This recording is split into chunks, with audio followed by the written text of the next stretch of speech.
Chapter 1. First, be a man.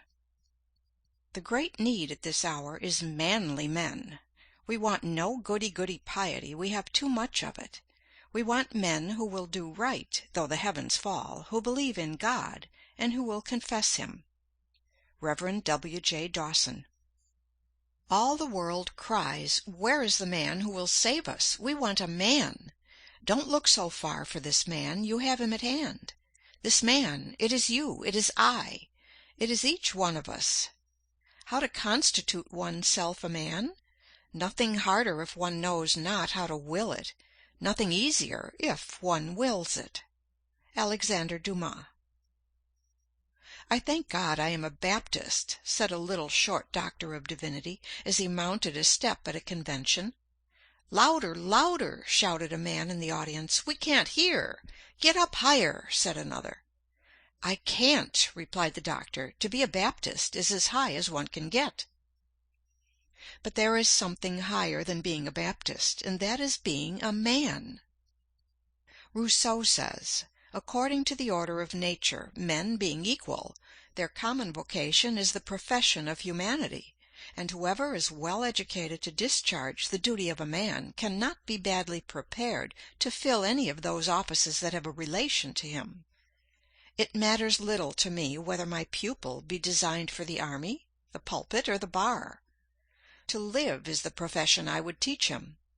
When I have done with him, it is true he will be neither a soldier, a lawyer, nor a divine.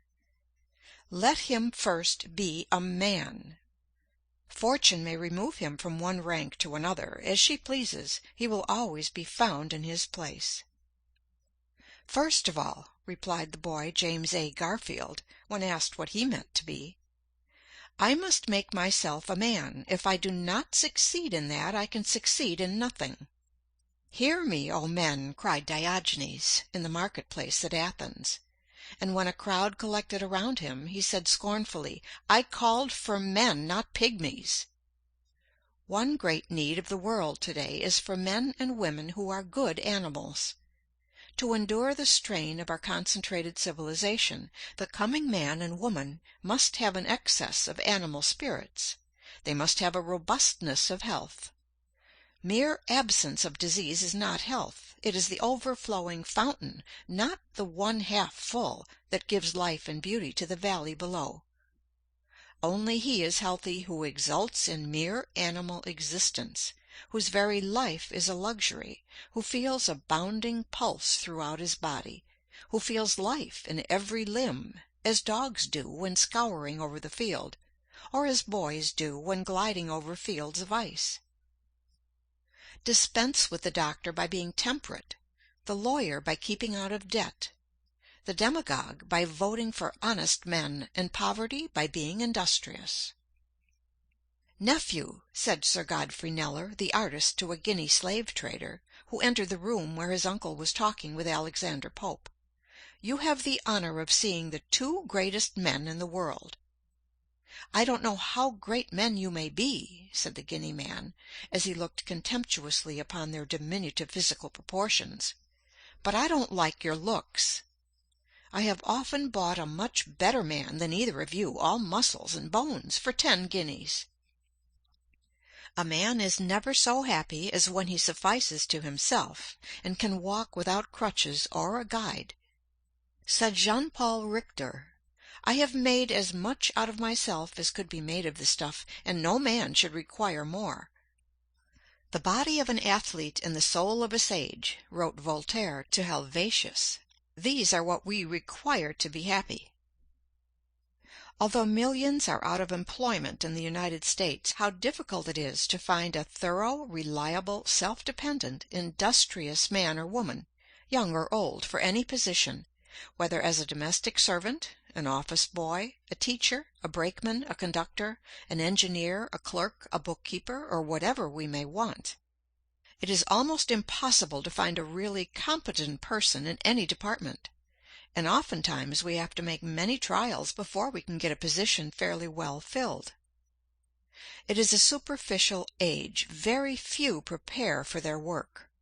Of thousands of young women trying to get a living at typewriting, many are so ignorant, so deficient in the common rudiments even, that they spell badly, use bad grammar, and know scarcely anything of punctuation. In fact, they murder the English language. They can copy, parrot-like, and that is about all. The same superficiality is found in nearly all kinds of business. It is next to impossible to get a first-class mechanic. He has not learned his trade, he has picked it up, and botches everything he touches, spoiling good material and wasting valuable time. In the professions, it is true, we find greater skill and faithfulness, but usually they have been developed at the expense of mental and moral breadth. The merely professional man is narrow. Worse than that, he is in a sense an artificial man, a creature of technicalities and specialties, removed alike from the broad truth of nature and from the healthy influence of human converse. In society, the most accomplished man of mere professional skill is often a nullity. He has sunk his personality in his dexterity. "The aim of every man," said Humboldt, "should be to secure the highest and most harmonious development of his powers to a complete and consistent whole."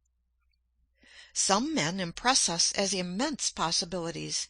They seem to have a sweep of intellect that is grand, a penetrative power that is phenomenal. They seem to know everything, to have read everything, to have seen everything. Nothing seems to escape the keenness of their vision. But somehow they are forever disappointing our expectations. They raise great hopes only to dash them. They are men of great promise, but they never pay. There is some indefinable want in their make-up. What the world needs is a clergyman who is broader than his pulpit, who does not look upon humanity with a white neckcloth ideal, and who would give the lie to the saying that the human race is divided into three classes: men, women, and ministers.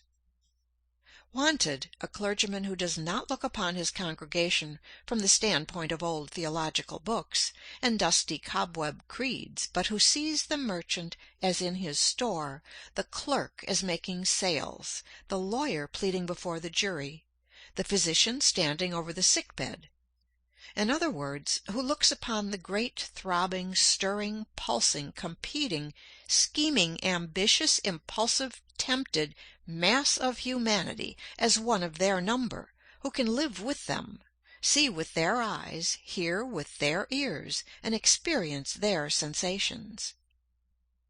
The world has a standing advertisement over the door of every profession, every occupation, every calling: "Wanted, a man." Wanted, a lawyer who has not become the victim of his specialty, a mere walking bundle of precedents. Wanted, a shopkeeper who does not discuss markets wherever he goes. A man should be so much larger than his calling, so broad and symmetrical in his culture, that he would not talk shop in society, that no one would suspect how he gets his living. Nothing is more apparent in this age of specialties than the dwarfing, crippling, mutilating influence of occupations or professions.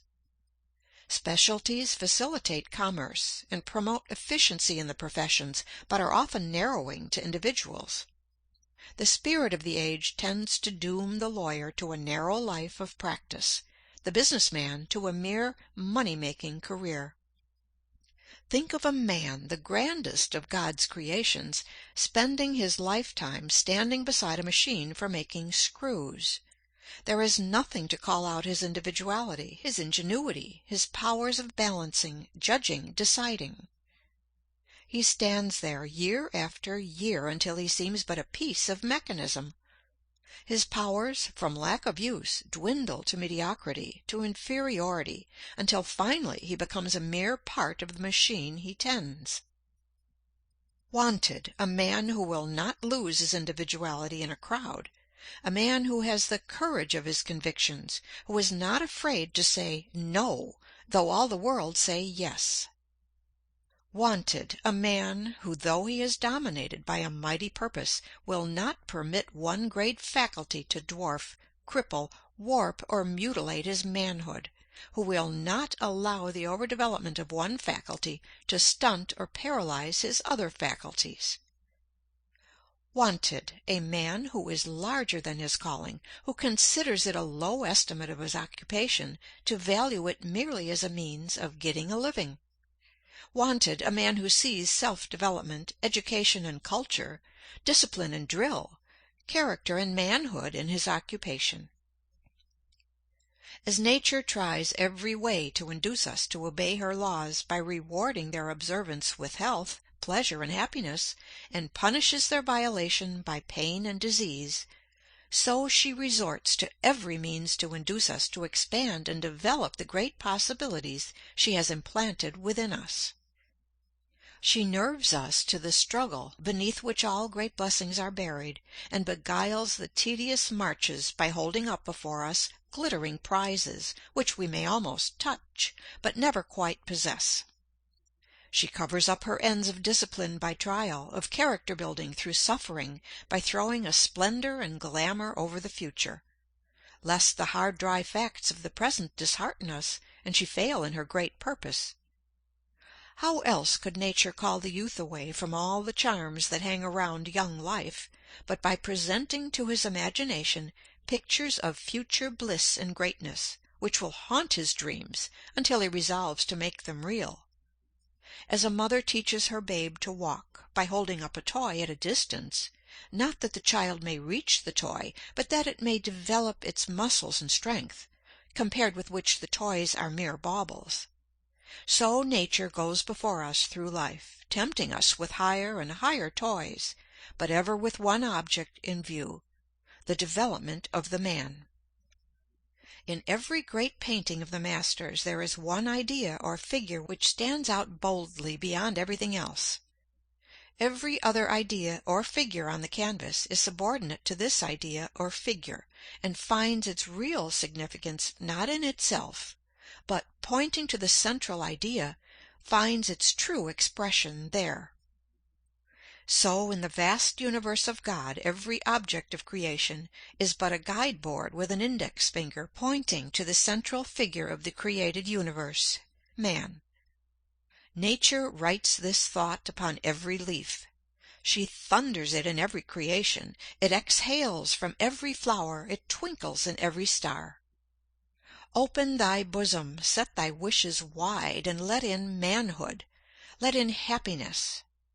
Admit the boundless theater of thought from nothing up to God, which makes a man. Young.